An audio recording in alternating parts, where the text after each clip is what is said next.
So on this video guys, I'm going to show you how you can delete things from your computer permanently. So I know a lot of you are deleting things from your computer, but you are not deleting them out of your computer permanently.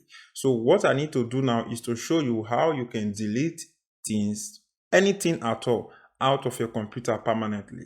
So the first thing you need to do is to go to the folder that you want to delete, or the picture or whatsoever that you want to delete. Let us go to my file here, and I'm going to go to this area. So this is where the file is. So what I need to do here now is to delete this Instagram photo. So I will click on it, which is this Instagram logo. I'll click on that and I will click on delete.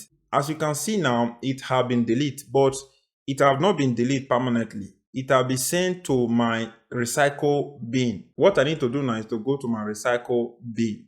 So I will close this window. You can see my recycle bin is here. All I need to do now is to click on it. So once you click on it, it's going to open up. Just make it wide. I just want you to see it here. So this is the Instagram logo that we just deleted.